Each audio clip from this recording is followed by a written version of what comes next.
All right. Last week you weren't here. Chapter 6 test, if I remember right, is due today. Is that correct? Okay. Chapter 7 should be IP addressing, which is what I was going to talk about on today with the subnetting. You've already done number systems. Questions for me before I start any further? All right, this week is registration for summer, so make sure you do your registering for summer. If you're in cybersecurity, make sure you get with either Mr. Spurlock or me to make sure you sign up for the right classes. Okay? Because where there's electives, if you take the electives we tell you to take, then you can get networking with your cyber. Okay? And also if you do psychology as your social science or gen ed elective, you get diploma with your degree. So there's a reason for telling you to definitely, if you're in the other programs and you know pretty much what you want off of it, that'll work, except for just be aware that we don't offer everything every semester, so you got to make sure to a degree that you're picking up things when they should be picked up. I am going to try to send y'all the pathways documents for all of the programs later today. Was hoping to do that this morning, but didn't get done because Mr. Spurlock and I got involved in several conversations down there, so I didn't get a whole lot done.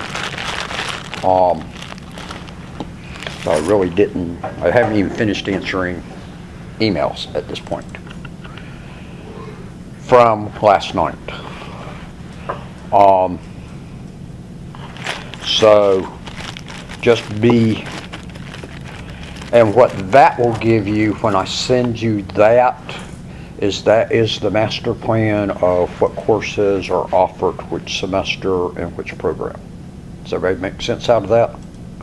So you should be able to just look at summer semester on it, depending on which summer you're on, if you're on your first or second summer for it, and see which classes you should be taking, and everything that's showing on there is that you're supposed to take in summer will be available for summer.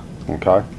If by chance you discover we got something on there listed for summer but it's not available, let us know. Somehow we overlooked it, but we're pretty sure we haven't, because that's where we developed our schedule from. Okay? But that's what that's supposed to be. They've been telling us for 3 years now that they were going to put those into DegreeWorks and that they were going to have it distributed out from there and stuff, and they haven't really ever even come back yet. They keep telling us they'll do it in the next few months. Tell us that those have all been officially approved and are the documents we're supposed to work from. They made us redo them several times to do them into the way they wanted them over the last few years, and so there's been a lot of time spent on that. Mr. Warlock and I spent a lot of time on it, setting it up for up here for these two campuses, Walker and Catoosa, and then also some time working with the other campuses on getting it all to integrate between their copy too. When you do get it, you will find that on some courses it's going to have some letters after it, and that's saying which campus is it going to be offered on. So F is Floyd, C is Catoosa, W is Walker, WM is Whitfield, G for Gordon, and I don't think you'll see P on there anywhere, which is Polk, because we really don't teach any classes from CIST down there anymore. They may appear on there because they may have something that they said they were planning to offer there. And then O for online. And if it says Floyd and online, then the person that's going to be teaching it is going to be a Floyd teacher. If it says Walker or Catoosa and online, it's going to be a teacher from here teaching the online. Does that make sense? All right. So, but do get your registration in this week. If you're going to take any related classes, if you're needing English, maths, all of that type of stuff, and you were going to take this semester, particularly if you were going to do the, I think it's music appreciation, no, art appreciation, I guess it is. One of them that we've got now, and I'm not sure what sometimes we've done both of them, one and then the other. If you're going to do one of those summer, you need to register for it today. You need to get the other stuff registered in later, but that one will fill up today. The whatever music or art on it. Your other choice on that area is that's the humanities area, and your other choice is the American Literature course. Okay? But the music/art appreciation, and it seems like we're doing music appreciation nowadays here. We were doing art for a while, but it seems like we've currently been doing music for a little bit now, because I think it's the LFO music teacher is teaching it for us part-time, that they found. Because the problem is finding somebody qualified to teach that. Because for those gen ed classes, the instructors have to have at least a master's degree and 18 graduate hours in whatever subject they're teaching. So if they're going to teach English, they've got to have a master's degree and at least 18 credit hours on the graduate level of English. Does that make sense? Most schools also have that requirement in the computer area. Most of the technical colleges now in Georgia, but this one does not. But Mr. Spurlock and I both meet that requirement.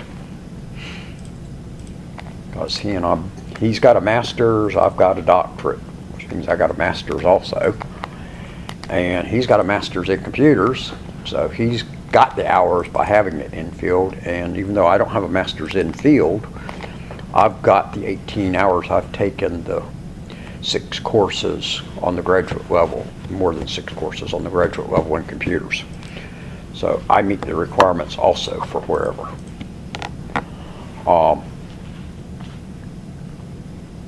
So just be aware on that if it's a gen ed class you're needing, that one, those need to be gotten in quickly because they will fill up more during the week. And particularly that music appreciation, I think it is, whatever the appreciation is, that will fill up. Usually those fill up today, so that's why I'm just telling y'all as a warning, okay?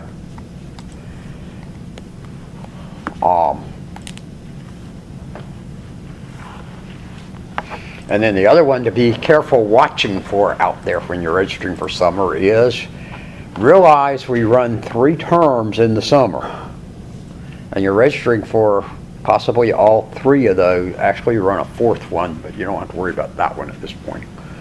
So it really probably is not showing on schedule, but it could be. But there's 3 that if you're coming full summer could affect you. Because there is a 12-week session, there's a 10-week session, and there's a 5-week session. Okay? Mr. Spurlock and I have gone with 10-week sessions. There's a lot of other instructors go with a 12-week session. And then there's a couple of people that use the 5-week session. So where they end it, and those all start on May 21st or whatever it is, somewhere towards the end of May, but I don't remember what the date is. He and I have done the 10-week session for a couple of no, I told you wrong. There's a 10-week session, an 8-week session, and a 5-week session. Where I came with 12, 10. But there's a 10, an 8, and a 5. And we have done 8s with 2 reasons, principally. One is an 8-week session is you're doing stuff twice as fast as you do it during the regular year. Because we got 16-week sessions now. So it makes it real easy for us to adapt the courses in Blackboard. Because what's 2 weeks now, we set up in the summer in 1 week. So it's easier on us. If you do a 10-week session, it means we have to sit there and do 1.5, and trying to convert things across, and everything gets crazy. Secondly, if we do an 8-week session, that gives us 2 more weeks of possible time to take leave in August. It also means y'all get 2 more weeks of a break in August also. So it actually works for y'all too. But most of the time we only get about a week off between semesters, and that's the only time they really want us taking annual leave. And in my case, because I've been here more than 10 years, I earn just over 4 weeks vacation a year. I have never done that, but I have to do that starting this year. Take over 4 weeks off, or I lose the leave. Because I have built up the maximum.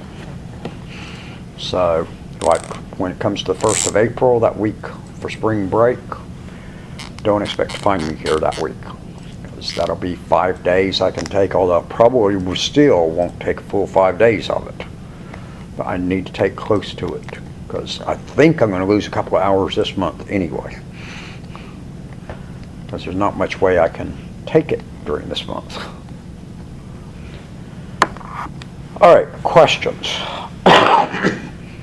Now, let's go into IP version 4 subnetting. IP version 6 subnetting does not require you to do the things we're going to do. With IP version 6,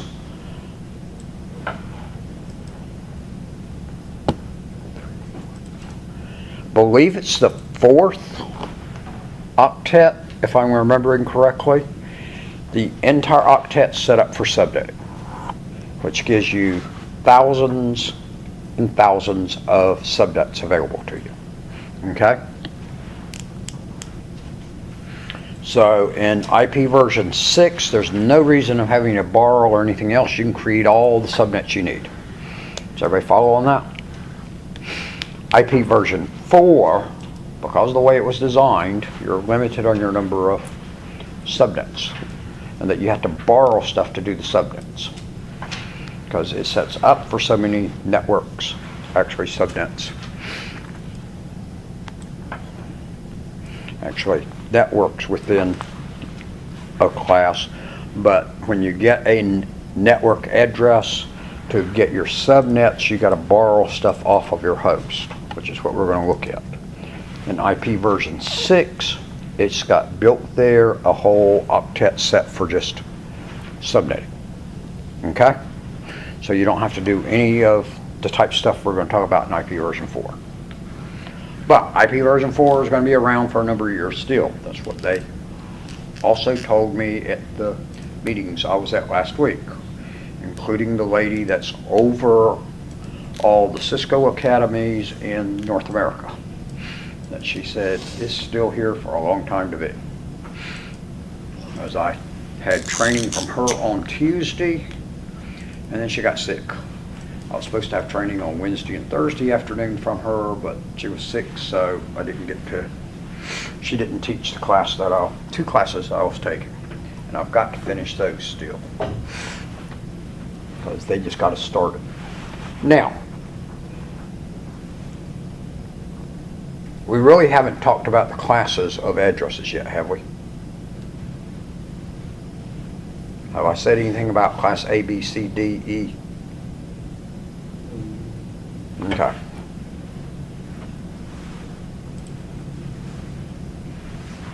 In IP version 4, you had classes A, B, C, D, and E. Okay. A, B, and C, those 3 are the ones we normally use. So they're regular. D is multicast.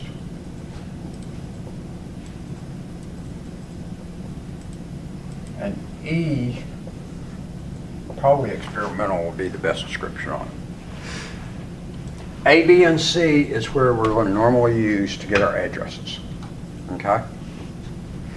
And A's were for real large companies, B's were for smaller organizations, and C's for small organizations.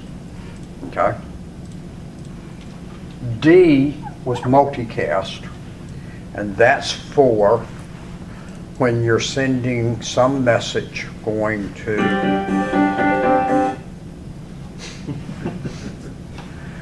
to multiple machines. Now, are y'all all awake? Because since he woke you up. So now I'm not talking to all of you sitting there sleeping. So if you want to send something out to multiple but not to everybody, you'd use multicast. And your streaming and some other things are actually making use of those addresses. Haven't really done a whole lot with that one. E was reserved for the government to use when they created all of this. One for an area where when they're trying new things about how the internet works and stuff, there's a set of addresses that they can use that aren't going to be recognized by everybody else. Okay? But it'll work across the internet.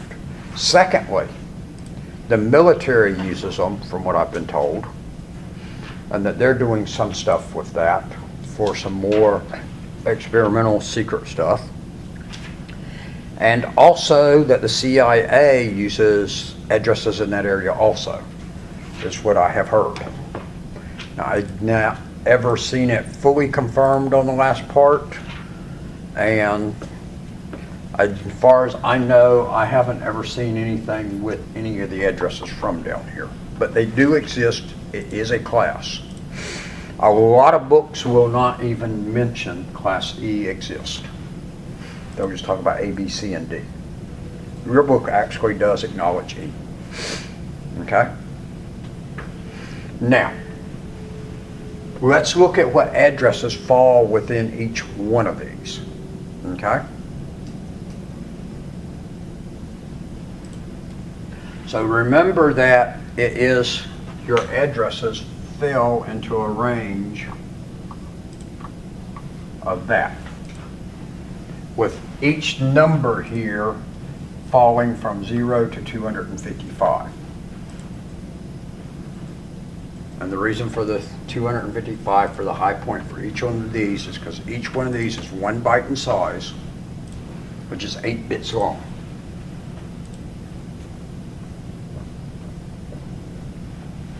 If we put all ones into that byte in binary, what value do we get?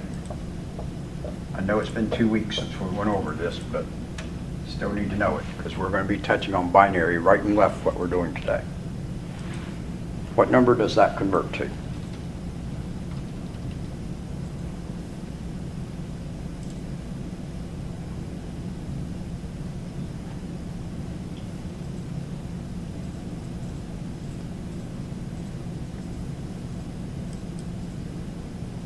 One number of columns. 1 to the 4, 8, 16, 32, 64, 128. Since there are ones in all of those, we're going to add them up together.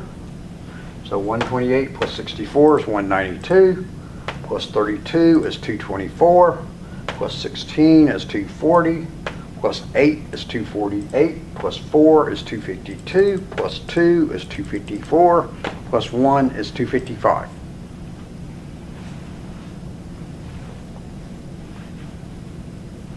Which is there. So it's the biggest number we can get in there. Does everybody follow on that? So you just double it one at a time? So you just double it one at a time? Yeah, because when you're looking at binary, your column values double.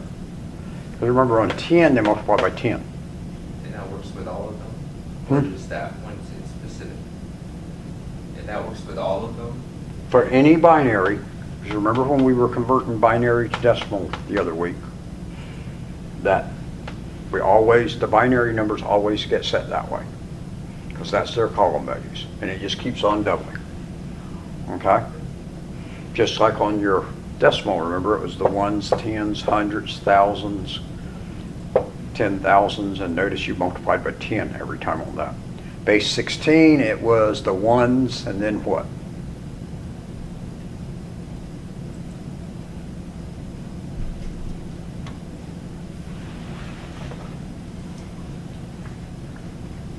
X was 1, and then what came next? 10. No, hex. What, like the 10 value? The 16s came next, because remember it's the base of the number system. So that was 16 to the 0, 16 to the 1.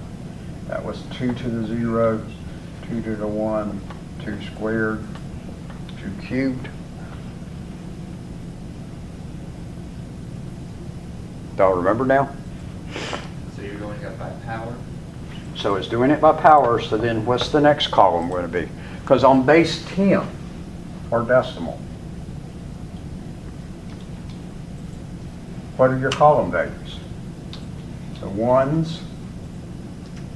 What comes after the ones in base 10?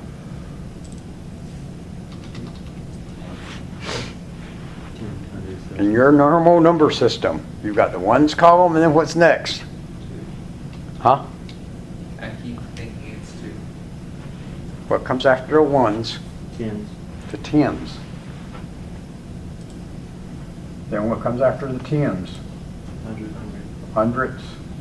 And where'd that come from? 10 to the 0, 10 to the 1, 10 squared. Okay? 16 squared is what? Anybody know right off? 256. 256. And if we went to 16 cubed, we'd have 4,096.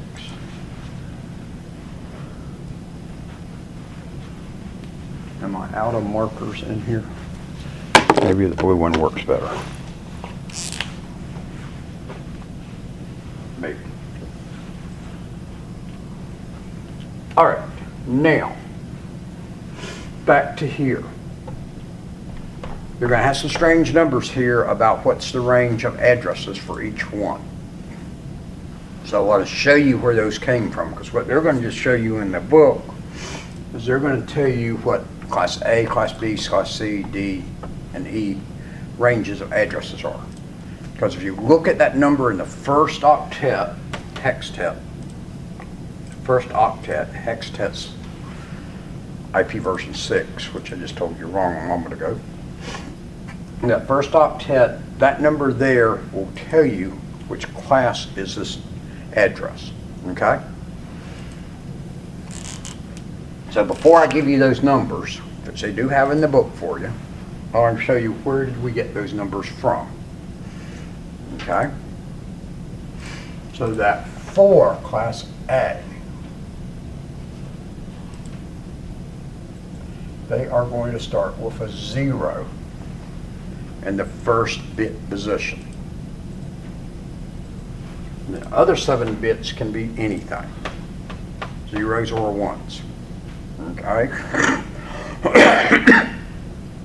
That means it's followed by 7 bits.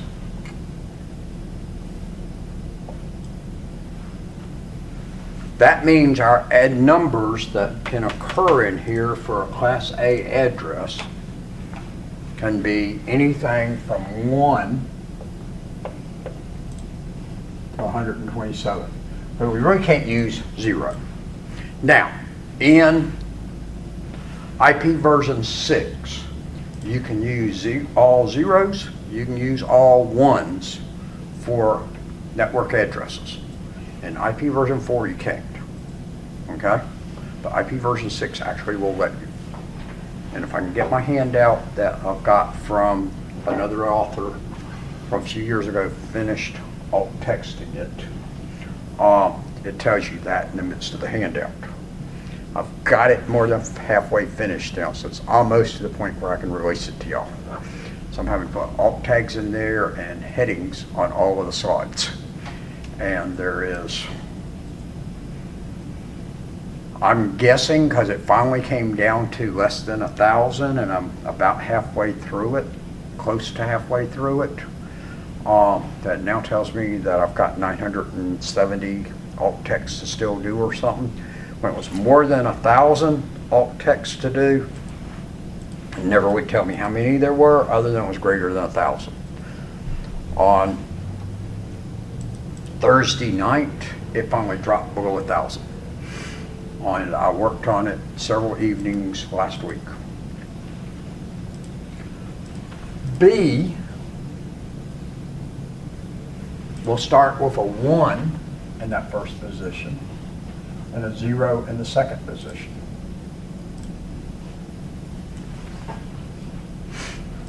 So that means this one, the biggest number we could get here was 127, because we know that 128 is that column where there's 0. So we know the biggest thing we can get between all of these would add up to 127. Y'all follow on that? And if it was all zeros, it'd be 0, but if we ended with just a 1, it would be 1. On this one, starting with 1, 0, that's a 1 in the 128s and a 0 in the 64s. Okay, y'all follow on that? And then the rest of it fills all in there. So that one will range from 128 would be the low end, because that would be the 128 and all zeros after it, through, if we added up these other numbers here with the 128, we will get 191.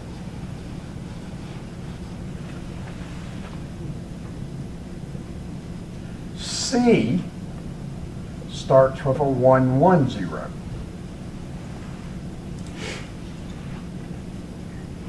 Okay? And then 5 numbers can vary according to which network it is, which is the numbers they're going to give you when you register for a network address, or they used to give you. Now they just give you a small number. That one's going to go from 192 to 223.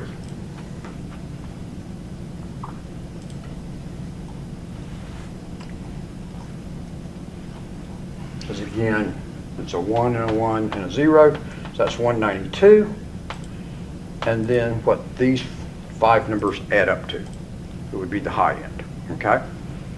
Which is where we got the 223. D will be 1110 and 4 spaces afterwards. So that's 224 to 239.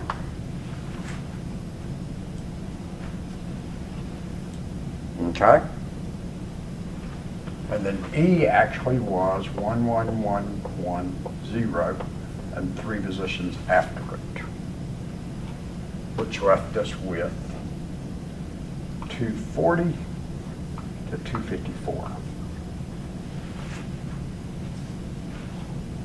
Actually, that's not right. Should it be 255? No, wouldn't be 255 either. 255 would be all ones across here. We've got a 0 in the 5th position, which is the 8s. So the biggest number we can get here is the 248, actually. 247, I mean. Okay? But effectively, this one goes to anything left over, okay?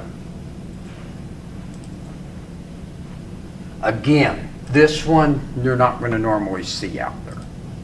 I've never seen an address that started in that range, okay? It's experimental, governmental, etc. Okay? Maybe the case of that if we did see the address there, that I couldn't tell you about it, or if I told you about it, I'd have to kill you. Okay? In which case, if I've seen it, y'all don't want me to tell you about it anyway, right? So that one, just be aware that that's how they developed on the addresses there, but don't worry about that one. You don't need to worry about this whole group of numbers here, okay? Just be aware that does exist, okay? They're not normally going to get asked on it, but you could see something turn up about that there are actually 5 classes. 4 classes is all you're really ever worried about, okay? This here is what you want to remember out of here. Now, if I had have just given you this to start with, and just told you A is 1 to 127, B is 128 to 191, etc., your question would be sitting there. My question was, when I learned it, where did they come up with those strange numbers from? Okay? Why did they do odd sequencing like that? That's why I'm giving you this right here, is that's where they came up with it from. They worked it off the binary. Okay? Because if you or I were doing it, our thought would be, it would have been a whole lot better to have called it 1 to 99, 100 to 199, 200 to 225, and 226 to 250 or something like that, right?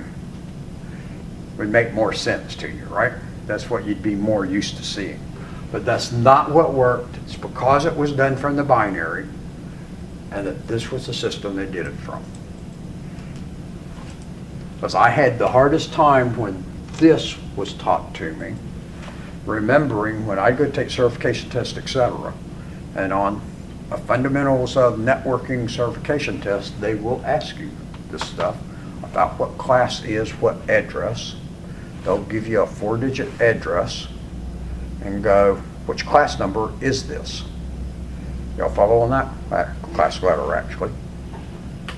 And you got to know this, okay? But if you don't remember exactly on this, if you know this, you can go back and recalculate. You know where the system came from. It wasn't until I took Cisco that I got told about that's where it came from. When I did it from Microsoft and got my MCSE, this is all they told me. They told me these numbers and these letters, and I had a hard time trying to remember them. Once I saw the other, I went, oh, okay, now I know where they came from and I can remember them. Because I could add up columns and come up with those numbers. Okay, because notice it starts with 0, a 1, 0, 1, 1, 0, 1, 1, 1, 1, 0. It just keeps adding a 1 in front each time. Okay? So there's a system to it. Now, out of those, one other to be aware of, and that you'll find this sometimes in some different books.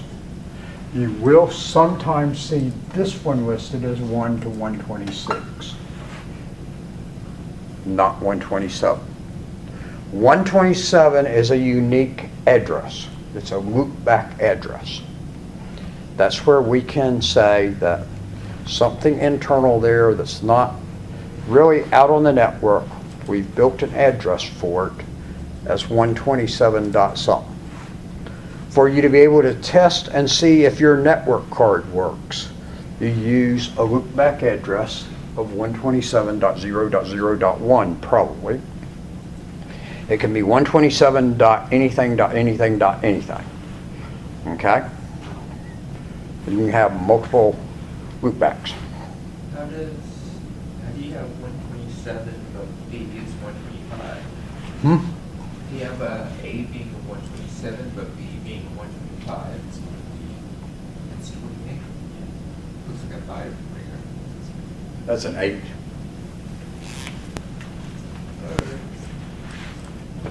That didn't quite, that look better? Okay. But the pen not fully working, etc., and then my writing.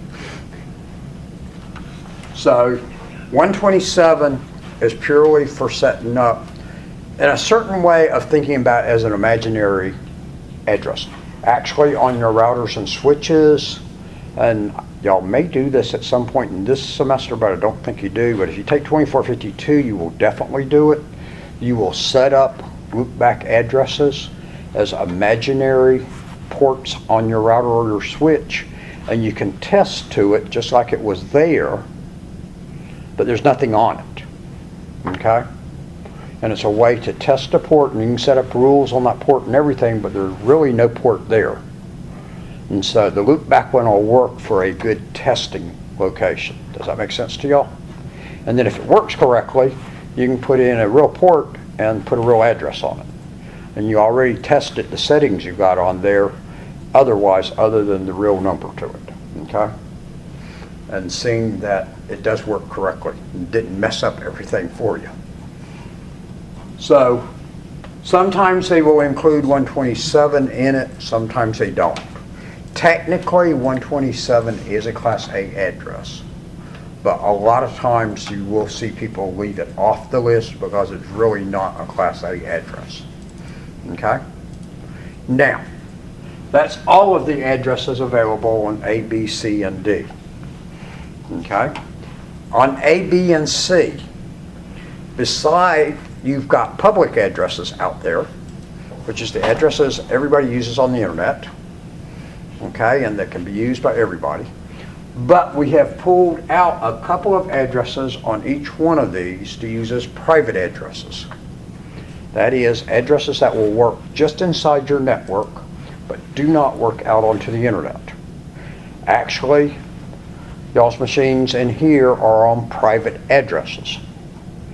Your machines at home are on private addresses. You're using NAT to connect from the inside private address to the outside public address. And it actually changes the address when you go through your modem, which is actually a NAT server. And NAT is Network Address Translation Protocol. And what it does is it takes a private address, changes it to a public, and when it comes back, it changes it back to a private. That way you only have one address, public address you're using, and you've got a whole bunch of private addresses. Does everybody follow that? That's what saved us back in 1999, or thereabouts, give or take a year, when we ran out of addresses at IP version 4 the first time. And why we didn't go to IP version 6 extensively at that point is they suddenly realized they could write a protocol called NAT that would allow us to use private addresses inside. We already had private addresses, but they really weren't hardly being used because there was no reason to use them. If you set up a network and you weren't connected to the internet, the theory was you'd use private addresses because you wouldn't be issued a public address for your network. But since you're not connected to the internet, it didn't make any difference anyway what address you used because nobody else but within your organization saw those addresses. And prior to 1993, 94, 95, somewhere in there, most of your networks were not connected to the internet. Does everybody follow on that? So most of the time, most people were using whatever they wanted because it was just their network sitting there, but they weren't connected to anybody else in the world. There was some stuff, but it was real limited. Public addresses get issued to you by organizations that give out those addresses. In the United States, the organization is IANA, IANNA, the Internet Addressing something. Okay? They issue the addresses. Technically, at this point, they're out of IP version 4 addresses. Been out for a couple of years, but they keep getting a few more back.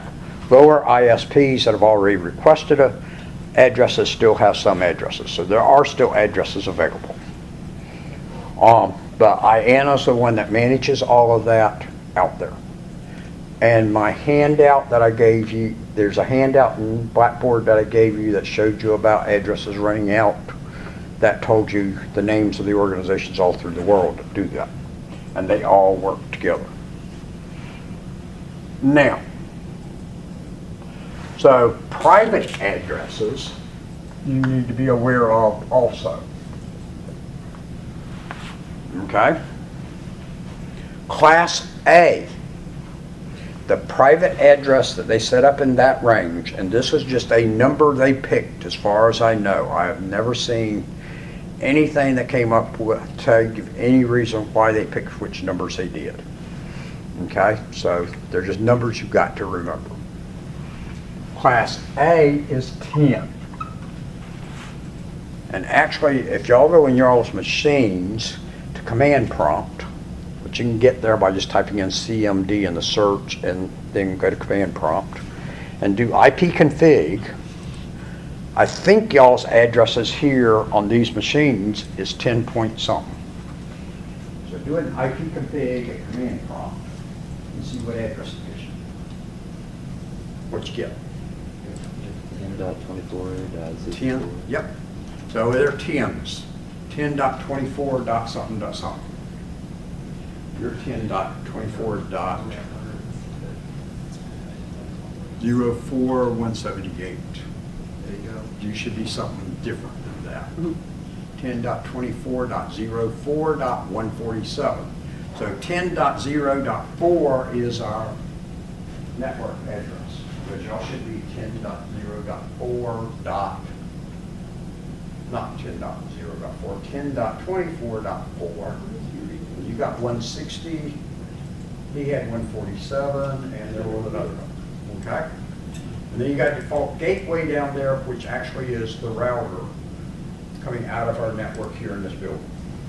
So that's at 10.24.64.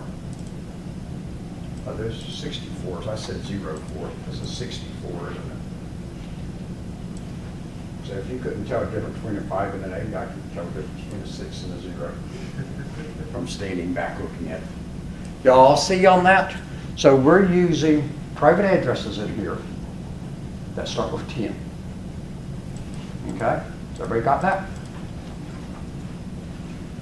So they chose to use a Class A range here at GNTC. They could have chosen whichever one of these private addresses they wanted to use. The Class A gives us a bunch and we can do some more playing with it than the others easily. Class B, this is the hard one of the group to remember.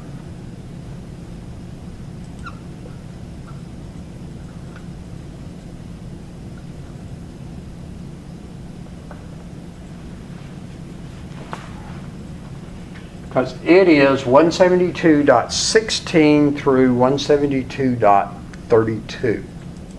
31, I mean. Okay? Not 32, but through 31.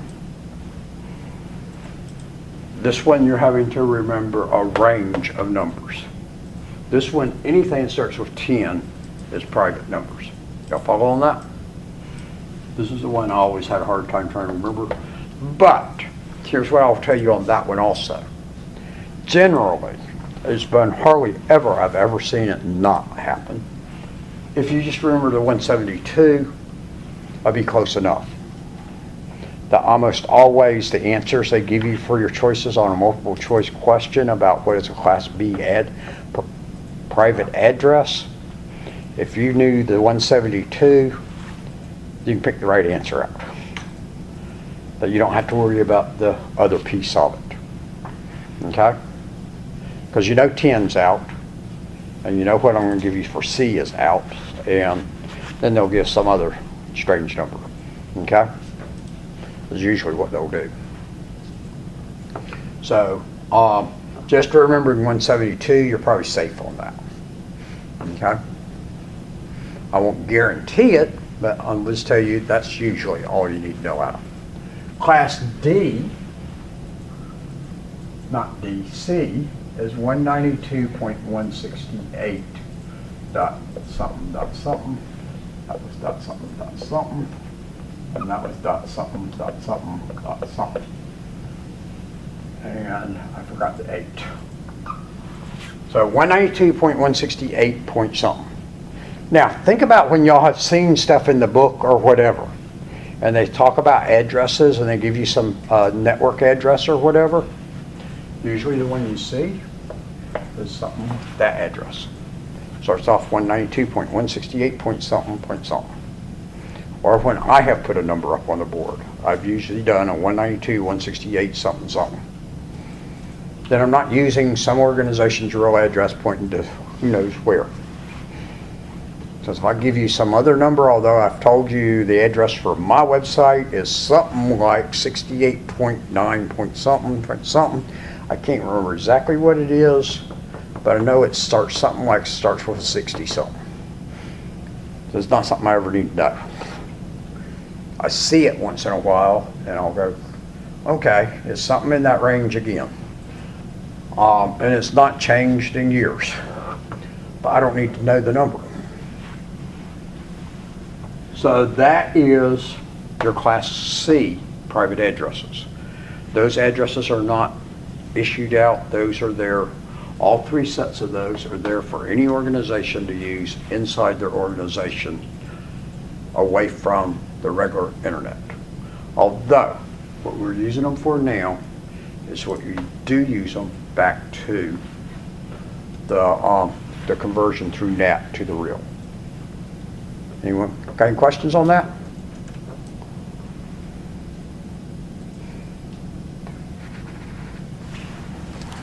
Now, I've just gone blank for a second on the other thing I was going to mention to you.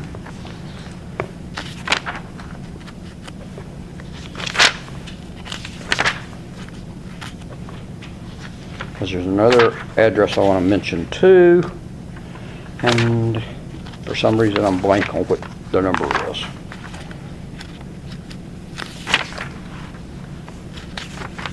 $169 or $269, and I'm not sure which it is right off.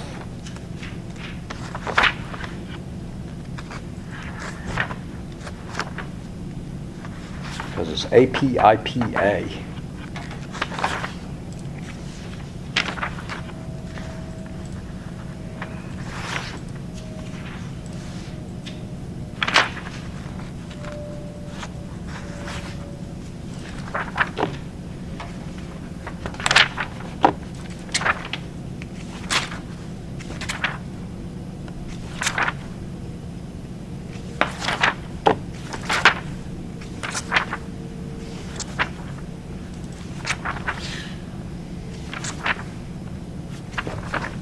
Actually, we're into chapter 8 to a degree right here. Because these three chapters all mix together. So really what I'm giving you a little bit more on today is more chapter 8-ish, but it goes partly with 7. So y'all got to study 7. And next week 8.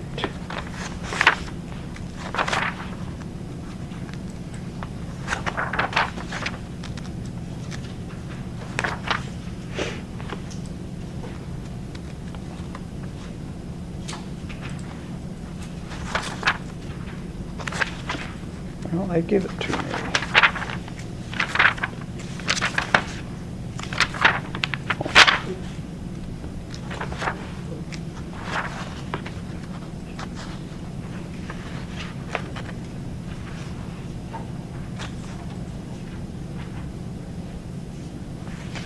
And it is the 4th hextet that is the subnetting one in IP version 6. Well, let me go to the index. Because I know it's in here.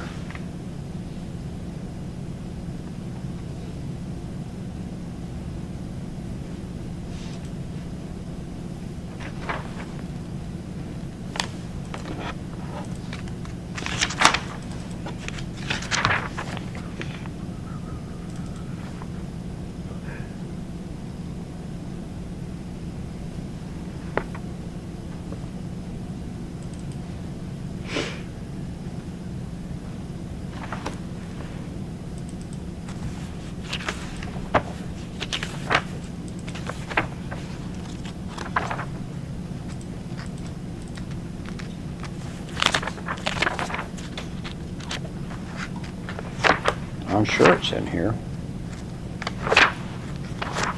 Why is it not wanting to give it to me?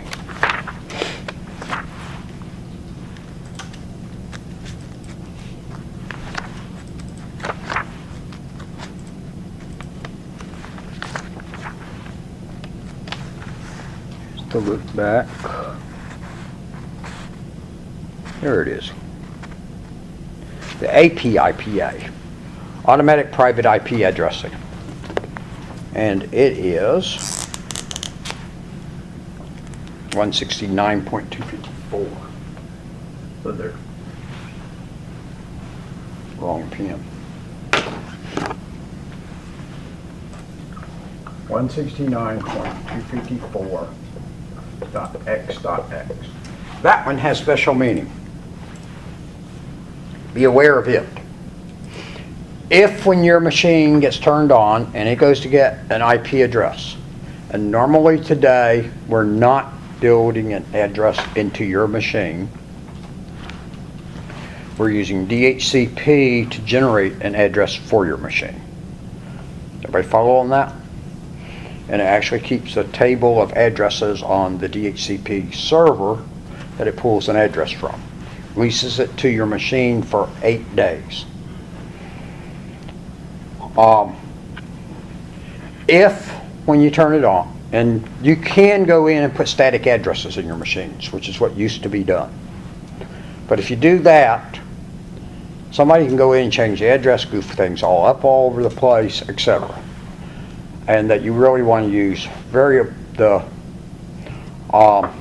dynamic addresses instead to come from DHCP, which is Dynamic Host Configuration Protocol, and let it get addresses, and that way it shares addresses. It just uses the addresses it needs at any point. Because otherwise you got to remember which address you assign to which machine, and then if that machine's address gets goofed up, we got to remember what was the address that's supposed to be in that machine to set it back to. Because we got to get it to the right address, or we'll give two machines on our network the same address, which doesn't work. Gives problems. As a matter of fact, right now over there on Walker campus in my office, my computer, somewhere on the network, they got a problem of that same address is popping up. Dr. Fennell, the dean, his computer and my computer are apparently the only two in the school that are doing this. But somewhere somebody's goofed something up, and the address that we get issued is the same address that has been given to some other machine. And we get messages occasionally and it goofs up things where it gets slow working, etc., because it's not sure which machine to go to. And they can't seem to figure that one out. Other than tell us, they don't know. But if it doesn't find an address, Windows will go ahead and assign an address to your machine. Now this is only in Windows. If you're on Linux, you're on a Mac, this doesn't work. Okay, so everybody follow on that? Windows did it. That Windows will assign an address that starts with 169.254 point something. And every machine it assigns to, it assigns them uniquely on that network. Okay? Now, if it's going to be a private network, you're not connected out to anything else, you can actually let it do that between your machines, and they will talk back and forth to each other. Because if those two machines were the only two we had connected together, or those three, and we didn't have it connected to anything else, we don't have to worry about putting any addressing in for those three machines at all. We can let them come up, boot up, assign a 169.254 address to each one of them. That one may be 169.254.0.1, that one 169.254.0.2, and 169.254.0.3, or whatever it was Windows assigned each one else. It's actually, I think it picks them randomly. Okay? They can then talk back and forth to each other because they're all on the same network together. They all start with the same area. And so they can talk back and forth to each other. And they will be able to work fine together. They just can't do anything to the outside world. Okay? Does everybody follow on that? Now, usually when you see, so be aware of this address, because here's the part that you really want to know about. It is part of your debugging of a network. He calls you and says, I can't get on the internet. The internet's not working. Okay? And that's what he's going to tell you is the internet's not working. Well, first thing is, you know he's not telling you the full truth, because you know the internet is working, because you're sitting there working on your machine, and you know your telephones in your organization, and like the school here, happen to be all using the internet. Okay? So you know that part of the statement's not quite right, but you discount that and go, he just doesn't know better and doesn't understand that the internet really does keep right on working fine. He just can't get on the internet. But you're going to get plenty of people tell you the internet's not working. Our connection to the internet may not be working, but the internet keeps right on working, right? So much for your story that you just gave us at the help desk. So we could laugh at them and hang up on them, but we probably can't do that very many times. And he may also be over there in HR and control our paycheck and us getting our paycheck this Friday. In which case we probably want to go ahead and go, okay, we know he doesn't really know a whole lot about computers and networking. So we'll discount that on him and go on and answer his problem. Then when you go to fix it, the first thing you go to do is to look and see, is he actually connected to the network? Okay? So you may well look and see, is the wire plugged in the back of his computer, or if he's got wireless, that the card's really there, that with the antenna, and see if you've got connectivity. Okay? Then look at the IP address and see what you've got for them. Is it an address that our organization uses? In the case of right here in this room, if it was in this room, we want to see, does he have a 10 point, whatever it was, address with that 6 in it? Because we had a 10 and we had the 6 and something else in there. We'd want to make sure that that was a number that he had on there. If it didn't have that, but it had this number, that would tell you right off a degree of what's wrong with his machine. His machine's not connecting to your server. He's not getting out on the network within your organization for some reason. He wasn't able to contact, his machine was not able to contact the server that gives out the addresses. Y'all follow on that? And so now you know there's a problem there. Something about either his machine's not connecting to the network to be able to get to the server, or your server has gone offline at this point for some reason, and he just happens to be the first one that's called about it. Because the others, their addresses haven't expired yet. Or they left their machine on all weekend, so they still got addresses sitting on there, and he turned his machine off for the weekend. Or he just turned it off a few minutes ago because something wasn't running correctly, so he chose to reach down, turn the machine off, and turn it back on. Everybody else has still got their address from the server, so they've not need to go back and check on that again, so theirs continues working right on along. He had to go get a new address. Couldn't get it. Does everybody see on that? So if you see a 169 address, and again on this one, I would tell you the same thing. Even though it can be some other ranges in there, usually the only times they ever throw 169s as addresses at you is for this purpose. Okay? So it really is 169.254 dot something something, but if you just know the 169, you probably will remember the APIPA address. Do be aware of APIPA. Okay? So Is that what? Is 169 in the B class? So 169 is in B. Mhm. All right.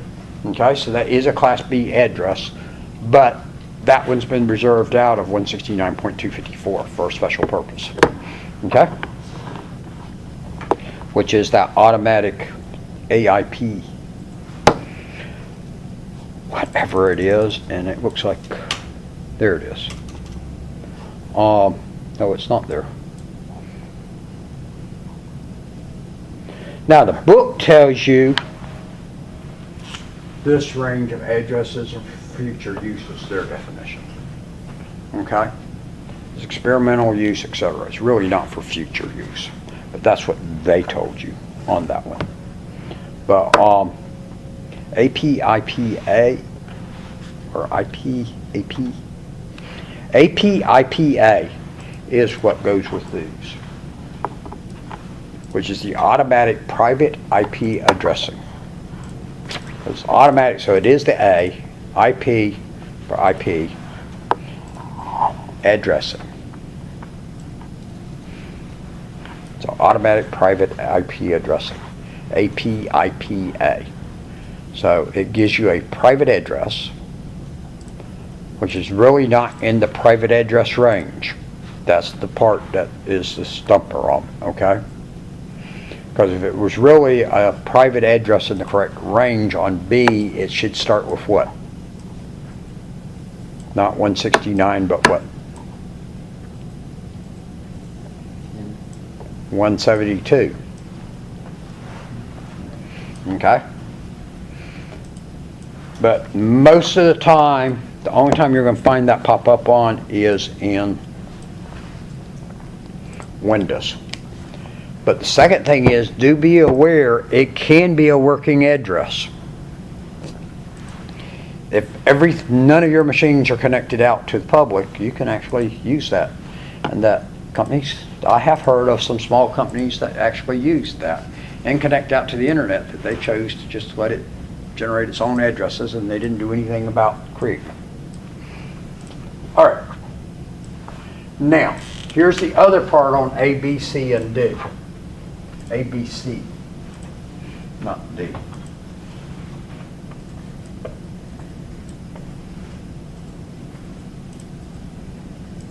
Class A addresses, and all four of these, we're using all four octets. Class A addresses, the first octet is the network octet. That's where your network address is. Okay? All the machines in here, y'all had a Class A address in here. They all start with 10, so the 10 is our network. Y'all follow on that? The other three positions is the host. Now, for the moment, that's what we're going to see.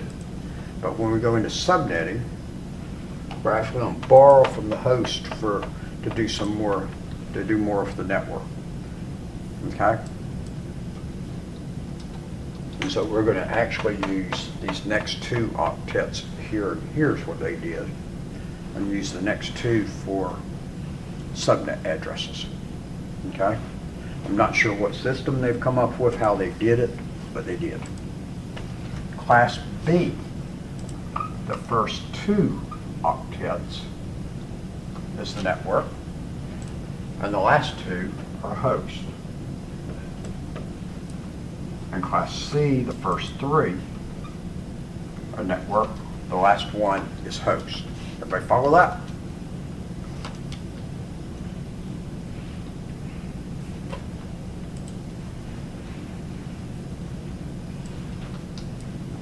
Now,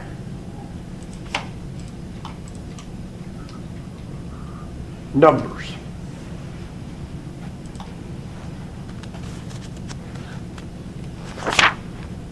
And if y'all look,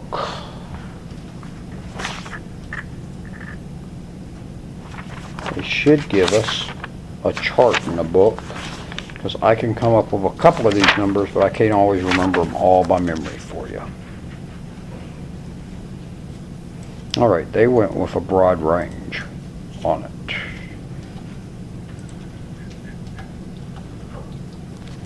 They didn't give you specific numbers. They should do somewhere, but that's okay.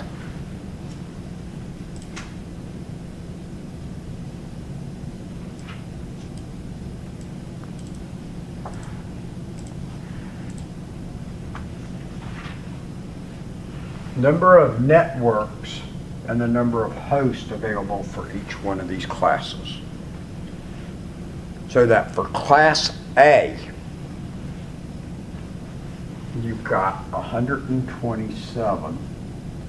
Sometimes you'll see that as 128 networks available with Class A.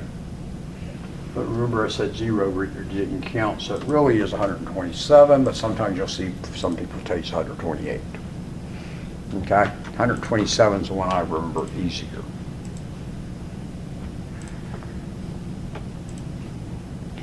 And there are Number of hosts per network is approximately 16 million addresses per network available. This is our problem of IP version 4 as it was written. Organization gets given a single Class A address. They've got 16 million host addresses available. How many companies do you know that need 16 million devices connected to their network? Not likely, right? But that was the way they set it up. There is one organization that still has a Class A address, which is AT&T, I believe, because the way they were originally given out, they gave you the address when they issued it to you. They didn't lease it to you, they gave it to you. Y'all notice a legal difference there? Okay. Then when they ran out of addresses there in the 90s, they went to trying to pull the addresses back from everybody and going, give us back your address and we're going to give you, if you had a Class A smaller thing that's more realistic of what you really use. If you had a Class C, we're going to give you a little bit more than what you had because you're going to find it's a real small number. Okay? Or give you a smaller number if that's all you need. Give you just the range of what you need, not the whole thing. I think it was AT&T. There was one company that had a Class A address. IBM had Class A, AT&T had a Class A, and a few others had Class A's. But there were only 127 of them available to even give out in the first place. Okay? IBM and the others gave it back and got their smaller little thing. And I think it was AT&T went and sued in court and said no, because they tried to tell them they had to give them back. And they went and sued in court, and the Supreme Court ruled with them and said, no, you don't have to give it back if you don't want to give it back, because it was given to you. So it is yours. You own it. The others elected to give them back. They chose not to because they wanted that Class A address. Okay? And they still have it, whoever it was. And when I say, I think it was AT&T. And I don't remember what the number was either, but they liked their number. Class B, that's into a lot smaller numbers. Class B will let us have 65,000 hosts, thereabouts. Actually, if we calculate this on up, it works off of that. So 4,096. So it's 64,000 something. 65,000 actually. 65,000 something. I can't remember what that multiplies out to. Okay? But that would give you the real number of what that is. Likewise, if you keep on going upward a few more positions, you can find out exactly what that number is. And then for the number of networks was 16,000.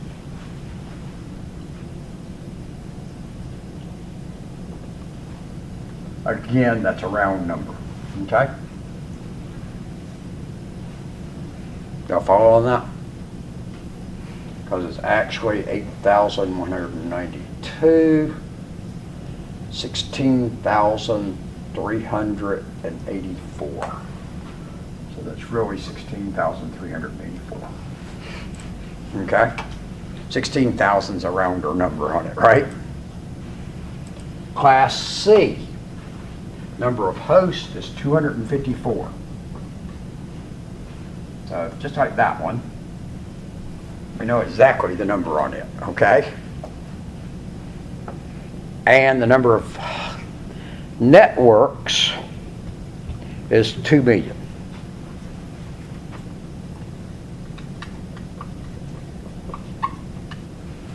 Now, the problem with the classical address approach, using the ABCs, the IP version 4 as it was originally designed, organizations, if they were a small organization, they got given this one with 254 addresses. GNTC, they viewed as a small organization. Okay? We're not one of those big multinational companies, right? We're not a big national company.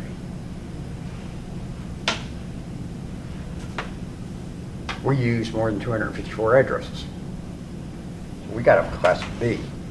But do we really need 65,000 host addresses? Not really. Not really, right? So there's going to be a large wastage there to go from here to here. Now, when GNTC, actually Coosa Valley Tech and Northwestern Technical College back then, and Swainsboro Tech that I was at in 1990, when the state first went onto the internet, they gave each school a Class C address. Okay?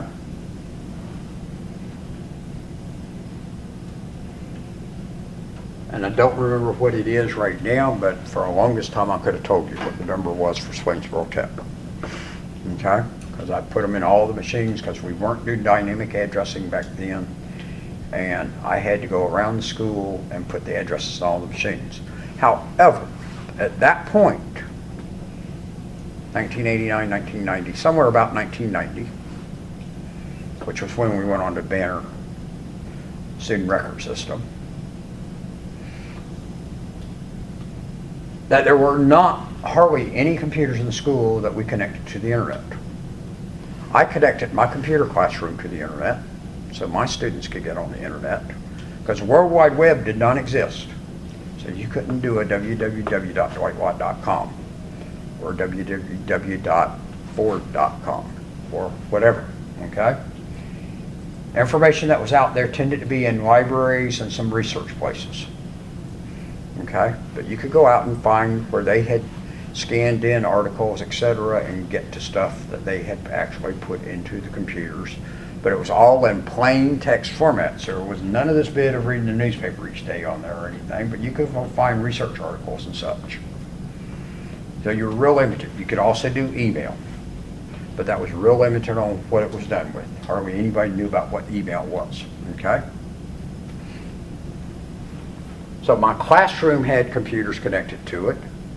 My office had 2 computers connected to the internet because I actually had 2 computers running in my office, one that did more administrative stuff and one that did more academic and some different things. My home computer actually attached to the computer in the office to give me internet at home because nobody was putting out internet anywhere. Hardly, other than AOL, and I didn't touch AOL. I didn't like that thing. Okay? It was starting to appear at that point. And the people in the front office, about 7 or 8 computers needed internet. That was it. We're talking about 30 machines maybe in the school that were connected to the internet. Y'all follow on that? My question and every other school's question was, when they gave us these, was, what are we ever going to use 254 addresses for? We may be able to walk around this campus right here today and find more than 254 devices connected to the internet. Okay? Because just here in this room, you've got 8, 12, 14, 15, 16 devices connected to the internet. Okay? And this is a smaller room. Because then we go in the next room, it's got 22 devices. The next room's got 22. And we got a couple other rooms here on this hall that got room full of computers also, right? So you think about just this floor, we probably are well over 100 just on this one floor. And this is the smaller floor of the building, right? So then we go downstairs, every office has got one connected. Child care's got at least some in it. There's a math lab downstairs, isn't there? I think it is, or some type of lab. I'm pretty sure it's a math lab because who I see sitting in there normally is the math teacher. And that's got 20 computers sitting in, 20-some computers sitting in it. And then we go over there in the other section of the building that there's in the industrial maintenance, they may have 40 connections in theirs because all those different devices they're using out in the room, besides their computers they've got for the students to use, are all connecting to the internet too, right?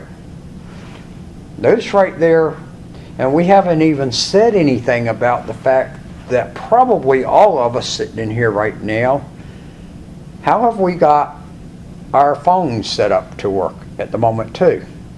We may well be connected to the wireless in here, right? You're either on the guest network or the student network. I'm on the guest one at the moment because it said it didn't like my connection to the faculty one this morning for whatever reason. Okay? We got all of those floating around the school too, all needing IP addresses. Y'all follow on that? And we're just in one smaller campus of the whole college. Of our 6 campuses, Polk County's smaller than this one, but the others have a lot more rooms than this campus does, right? Because Walker's got a whole lot more stuff. They've got 6 or 7 buildings. 7 buildings, because we got the 100, 200, 300, 400, 500, 600 building and admin building. Okay? You've only got the one building here. Dalton, yeah, they're split in 2 buildings. Semi and the high school, and then they got their building. And now we got that massive new building going up behind there. So they're going to have a whole bunch more addresses than we got here too. Floyd's the same way. Polk County's got 4 buildings sitting there, but they're small little buildings, and we probably got more stuff than they got down there. Okay? Even though they got 4 one-story small buildings. Okay? When the school went to run out of addresses, if we had still been on this system, they ran out of addresses, we would have had to go to 65,000 addressing a Class B address. Y'all follow on that? And if by chance your organization hit bigger than 65,000, you had to go to 16 million. Even though you only needed 65,003 addresses. Y'all follow on that? You now had 16 million. Y'all see the wastage in there? Likewise, I don't see where I've got it up here anymore, but remember that loopback address, that 127. Most of the time, you only need one of them. They gave you 16 million of them. Okay? When y'all get onto your routers and switches, you'll discover you'll use 3 or 4 of them sometimes. On the PC, you're only going to use 1. But yeah, you got 16 million of them available. Y'all follow on that? IP version 6 for this uses ::1 or 31 zeros followed by a 1 for a loopback address. One address. is the only IP version 6 address I can tell you what it is. Okay? Anytime in any of your octets that you have all zeros, and you can get rid of it and just put colons beside colons. And if there's a group of them in a row, you can just combine them all together into a set of colons. Now you can't do that twice in an IP version 6 address, but you can do it once. In this case, it started off with 31 zeros, so I just told you wrong on that. It's colon, colon 1. So they can condense those 31 zeros down to a colon, colon.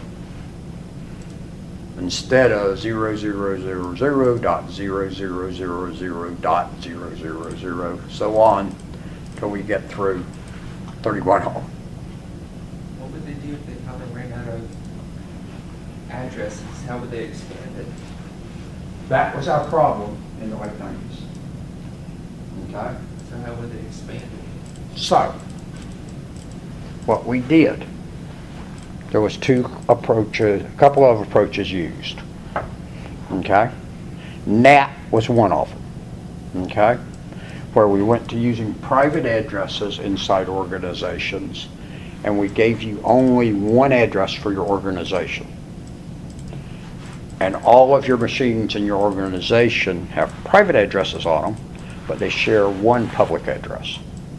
And that NAT server keeps track of where did it come from when it sends it out, to know when it comes back, which machine to send it back to. So it's some complex programming, okay? Does that make sense?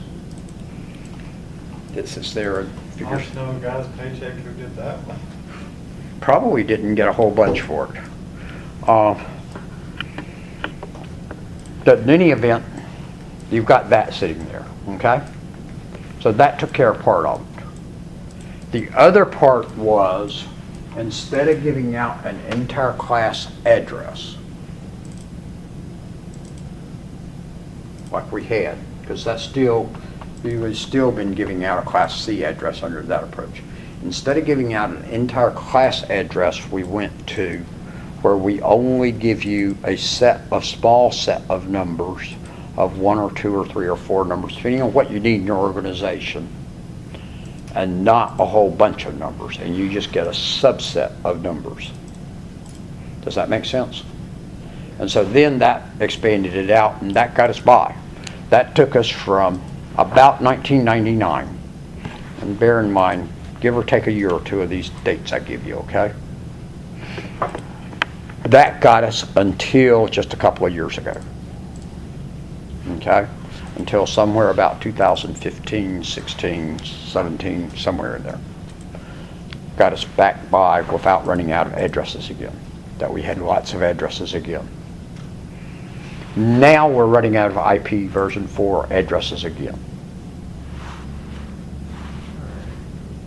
So at this point, we're running out again. However, they're being tight on what they give out. They're being careful on it, and you've still got plenty. You can still doing the private ones inside. So there's not as much demand for it.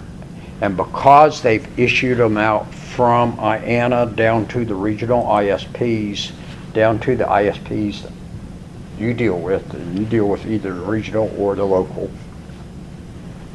Ringo Telephone across the street qualified as a local ISP. Comcast qualifies as a regional ISP because Comcast covers all over the country. It may even cover across the world, I'm not sure.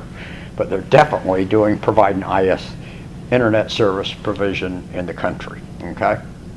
Ringo Telephone is only providing internet connectivity here in Northwest Georgia, right?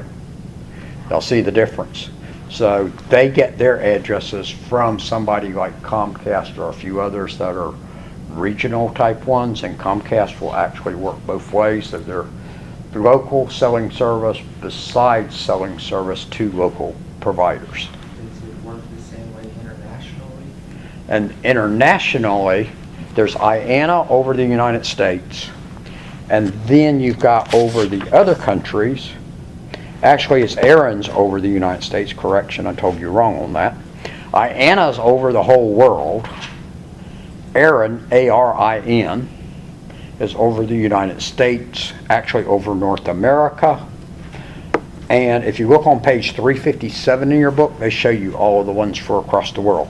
But all of those report back to IANA, I-A-N-N-A, which is the one that maintains it overall from the big level, then to these, then from them to the regional ISPs to the local ISP. Does that make sense? The bigger up, the bigger clump they give out to it, and each one of them breaks it down to a smaller clump now. So now we have made it to here. We will make it for a good while longer. However, in the meantime, we came up with IP version 6 there in the late 90s and thought we would have to convert to it immediately. Because IP version 4,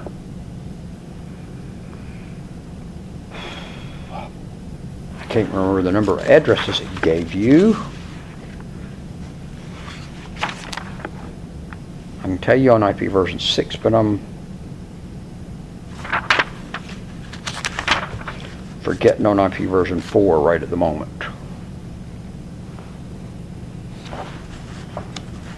Probably tells me over there where it talks into IP version 6, because that's a difference between the two. That's the big difference that everybody talks about always.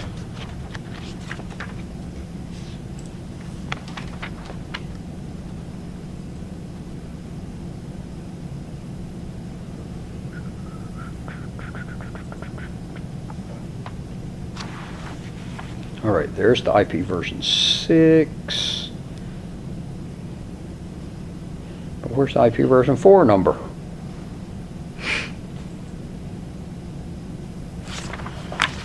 That's not right.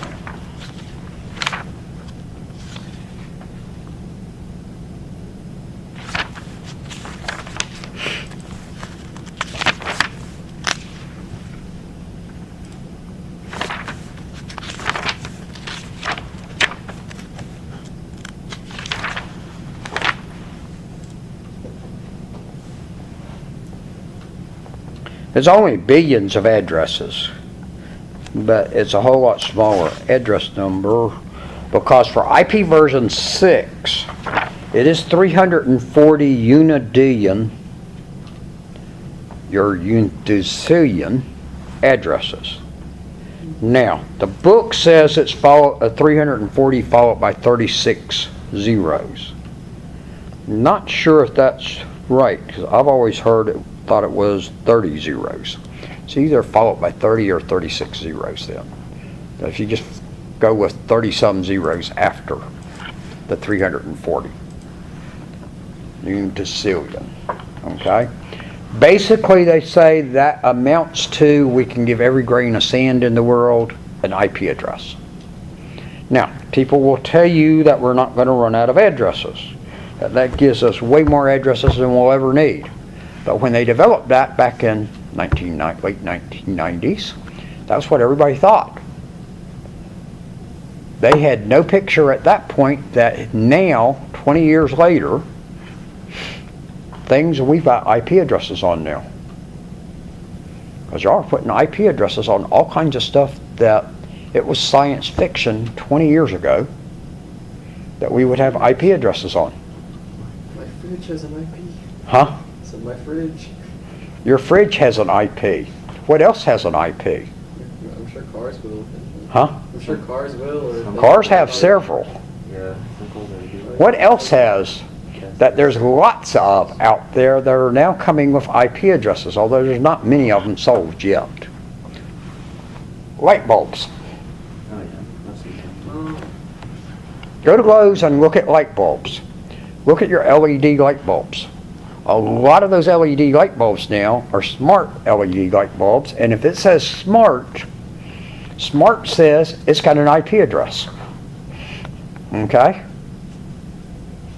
Y'all follow? Because after all, you can put in the smart LED lights in your house, and y'all can sit here, if you had those in your house you could sit here in the classroom and turn the lights on and off and put on a light show at your house controlled from here. Or on our field trip to China next week. Okay? Y'all follow on that? Your doorbell may well have an IP address on it now. Because if you've got a Ring doorbell, that's a brand name, Ring, it's got a camera built in it, and you can literally sit here and see who's in your front yard and who's at your front door. And when they ring your doorbell, it will actually ring your phone, and you can look and see who's at your front door, and you can talk to them over your phone because it's got an IP address. And you can see whoever's there. And if they don't belong at your house right then, you can tell them you're calling the police and sending the police on their way to come get them. Okay? And they listen to you right there, and they don't know if you're in the house or not in the house. Most of them are all convinced you're in the house because you're talking to them through the microphone right there. They don't know that you're not there. Okay?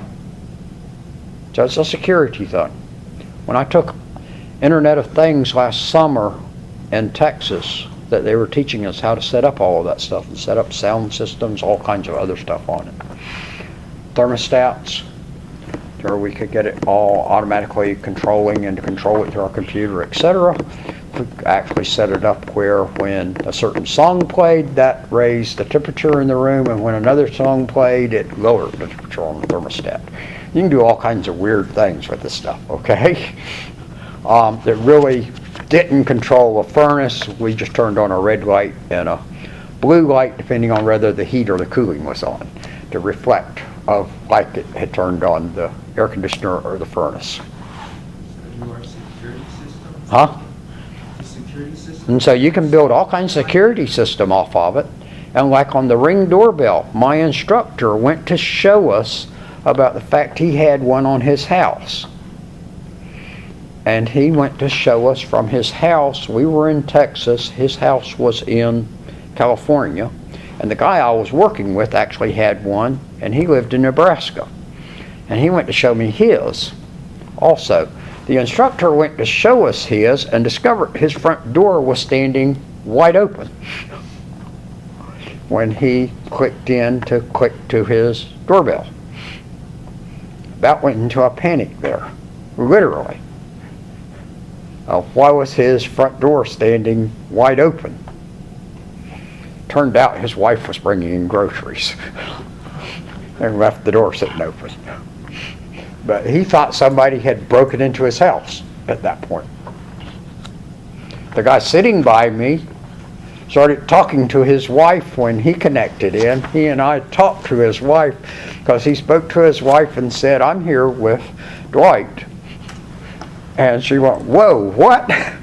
As she didn't click on what was going on there. And about he wasn't supposed to be there, and she was hearing him talking to her. And then that Dwight spoke to her too. Of whoever is Dwight. And then he was showing me how he could watch his whole front yard from through his doorbell with the camera.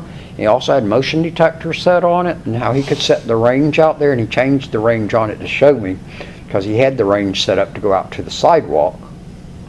But he changed the range because it would go further and set it to go out into the street. So I could see the motion detector actually work, because if we put the sensor on out going out to the street, that meant the next car drove by, set off the motion detector, right? Actually, it turned out the next dog that walked down the sidewalk set off the motion detector. So you can do all kinds of interesting things on that.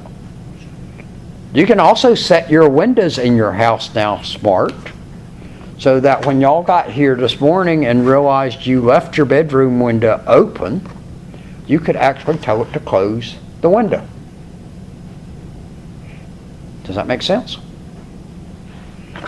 Since his refrigerator is on there, he can actually check before he goes home today to see, is there any milk still in the refrigerator, to know whether he needs to stop by Ingles first to pick up a gallon of milk going home so he'll have some milk to drink when he gets to the house, or pour on his cereal. Instead of getting to the house, pour out the cereal in the bowl, go reach in the refrigerator to get the milk and discover there's no milk there. And he then has to stop and go to Ingles to get a gallon of milk. But you really can do that, right? Likewise, he can tell his refrigerator to tell him when he's running out of milk and that he needs to buy milk. The rest of us have to go look in the refrigerator and see, are we running, and pick up the bottle of milk and see if we are running out of milk to go buy it. Actually, if he would turn around and connect his to a delivery service, he could get the refrigerator to order the milk when he drank the last of it for breakfast and have them deliver milk to him later today.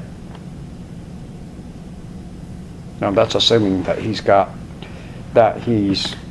Bill Gates has been taking care of him financially while he's in college and doesn't have to worry about it. Chances are he can't do all of that because he doesn't have the money to do it. Okay? But that's the type of things you can do with it. Entertainment systems. We can set it so that when you walk in the house, and that's what we actually did there in the summer, it picks up your telephone, sees whose phone is it, that it's already got certain phones identified on it of who lives there or regularly visits there. And when you walk into a room, we can set it where the TV changes to the channel you want to be watching. And that when you go to the next room, it flips on from whatever channel you had it on in the other room. And that you get to keep right on watching your show as you walk from room to room to room. And from what I understand, Bill Gates' house and Paul Allen's house had that 20 years ago when they built their nice houses. But we can't exactly afford to spend $100 million on building a house. I don't think, from one y'all. One of you may be able to, but you snuck that one by me. I can't. There's a guy that runs his own little website, and it's just called Drive Me Insane. And he lets you, there's a camera live stream in his room, and there's a whole bunch of little buttons and commands that you can do, so you can turn on his lamps, and you can turn on a little disco ball in his room and everything. It's just he just had the live stream to aggravate him, but he lets everybody connect to his room and mess with all of his appliances and stuff using this stuff. When I went to Amazon's show last fall in Atlanta, their AWS event, and that they had a number of seminars and they had a really neat exhibit hall for us. And they were showing us all these different things you can do with AWS. They had in there, I think it was an Airstream trailer. If it wasn't an Airstream trailer, it looked like an Airstream trailer. You know, the Airstream trailers, those are the silver car trailers out there. Okay? They had one of them set up in there, a larger one of them, that they had set up fully IP controlled and using Alexa to do it. And that they would take you in small groups into this little trailer thing. And they could go tell Alexa, I'm going to bed now. Alexa, fold it out the bed, lower the blinds on the windows, lower the lights in the room, and change the music to some soft music at that point. Alexa, it's morning. Alexa turned on the coffee pot, started making the coffee, raised the blinds, put up the bed, etc. And turned on the TV to the news at that point. And went through and did all kinds of things that they had set up just in that trailer that it would do. And that you just tell Alexa to do this or do that as they demonstrated through the day, and it would change. She would send the commands to all of the different components, and it would change the whole atmosphere in that trailer. Now, who knows how much money would have cost somebody to get all of those parts and put it together. but that's doable today. Does that make sense? So, we're on IP version 6 because we've got to have that ton of addresses now. Now, things you're going to read are going to tell you we'll never run out of IP version 6 addresses. I will disagree. In 1980, when they came out with IP version 4, they would have told you we'll never run out of addresses. Even they had 30 billion addresses or whatever it was, okay? Because they had no concept at that point about the World Wide Web. That's something that was in science fiction a couple of hundred years down the road. They didn't know it was 13 years down the road. Okay? 1999 with IP version 6, they knew the World Wide Web, that's what we were dealing with. That's what had put all this ton of addresses out there. But they had no concept of the place we've gotten to with the Internet of Things today. And where all we're putting it. Because to them in 1999, and if you're not sure about me on this one, call them and ask your parents. Okay? Except for all of us that were here in 1999. That was only 20 years ago, remember. Okay? So your parents were definitely all alive on it. Y'all may have been, but probably don't remember on it. Because I think y'all are all on the younger side. But then y'all may all be 60 years old and figured out how to make yourself look real young. Okay? And so you're sitting there going, he's telling us things we already know because we grew up knowing it. But y'all probably didn't realize some of that stuff because it was the start of your life. Right?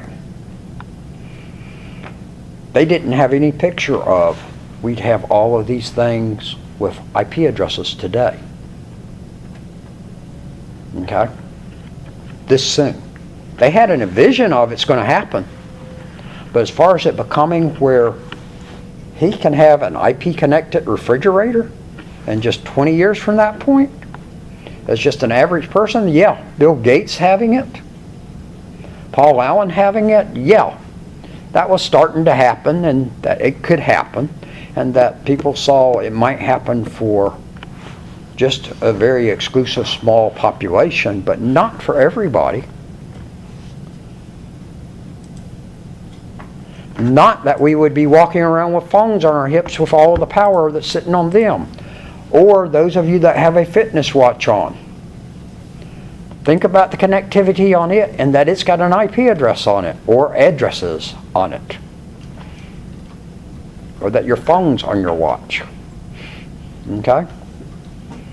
And I don't think any of you that got glasses on have a set of Google glasses or whatever, but that didn't exactly go over real well, but they're still trying on that one. I don't think it's still going to go over real well even after that.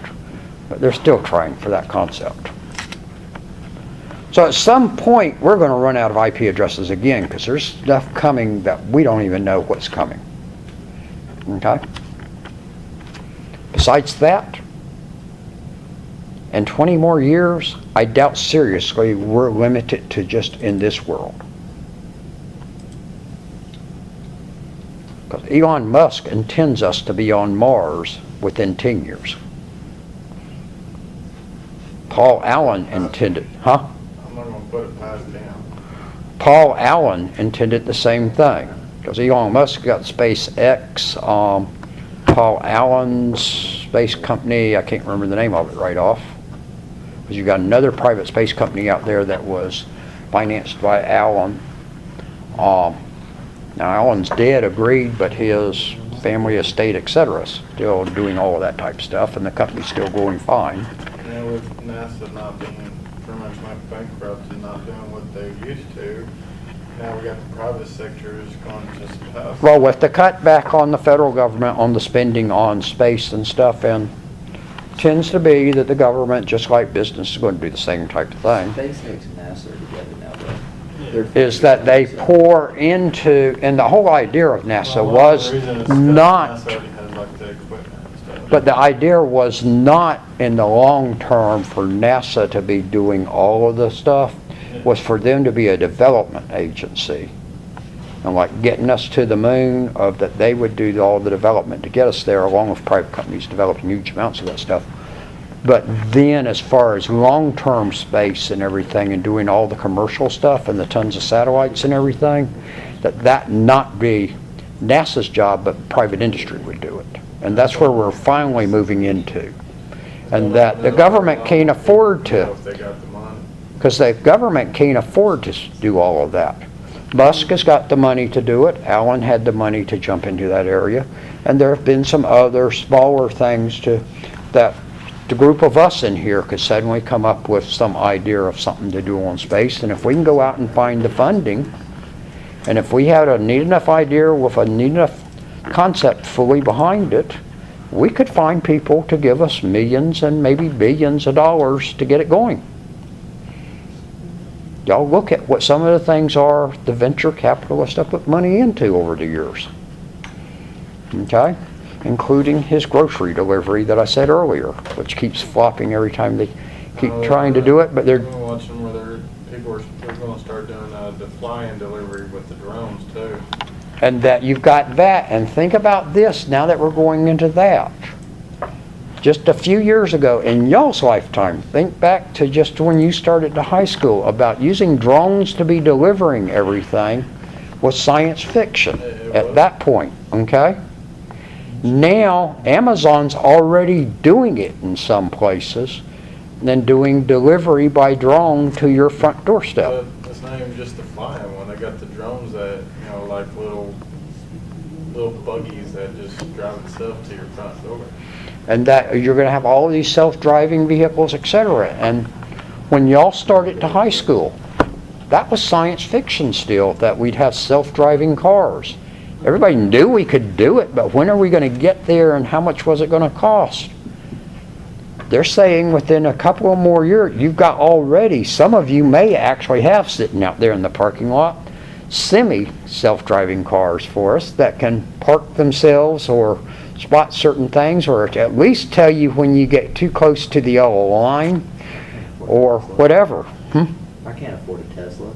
Some of it's Honda Civic. There's common cars, and for that matter, you can go buy yourself the fancy GPS units that will do some of what I was telling you and tell you you're too close to the car in front of you, or that you're getting too close to the car beside you, so that hopefully you're not the one that comes by me at 70. Well, it came by me at about 90 or 100 miles an hour, and I was doing 70 and got too close to me a year ago. The only thing it did to me was its mirror met my mirror. They never even slowed down. I know it was a white car. It was in the middle of late at night, and it just barely missed my front fender by that much, literally. And I saw it as it flipped by theirs. I heard this loud boom. And I know it was a white car, and that's all I know about it. And I saw it off into the distance as it disappeared. The deputy told me they knew they hit me for sure when they got home. He said, I tore up the side of their car. The only thing that was torn up on my car was the mirror got broken off on it. $125 worth of damage was all. I was convinced it was going to be a whole lot more than that. I was shocked. The repair place repaired it for $125 because insurance paid for a rental car for me for 2 days. And then when I went to get it, they went, okay, you got to pay the whole amount. And I went, huh? And they said, it's $125. I went, oh, okay, because I didn't even hit the deductible. But insurance still paid for the rental car. They didn't have an indicator to tell them they were too close to my car when they decided from the left lane they wanted to take that exit right there as we were going past it. If they'd been a fraction off from where they were, I might not be here.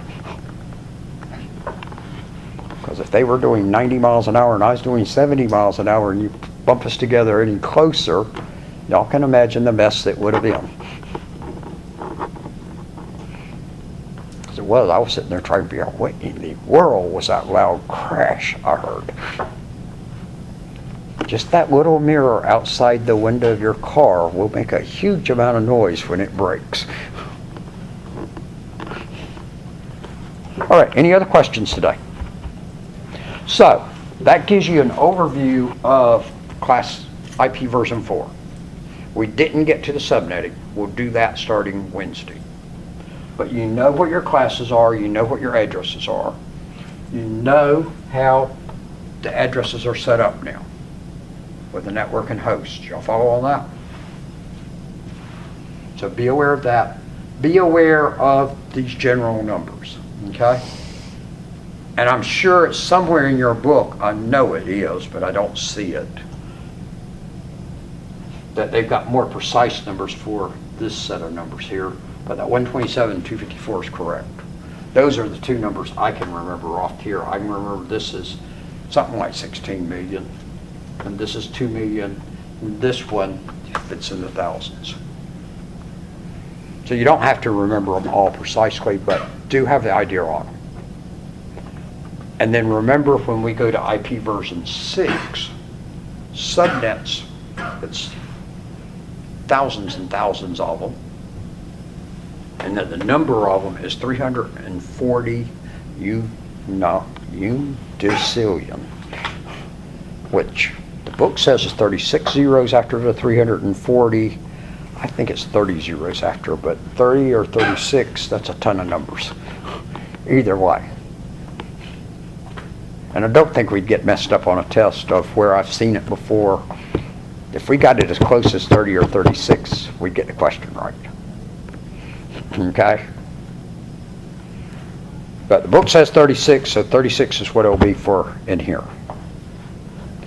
And you've known about IANA and Aaron and such. And actually, that chart that they show you there on the on 7-34 on page 357, I've got a good print of it out there in Blackboard for you in color, which should also be in your class stuff. I think it's in y'all's. Maybe I put it in the other class. I'm pretty sure I put it in y'all's class from the 2601 class. One of y'all's in 2601. All right, I will see you Wednesday.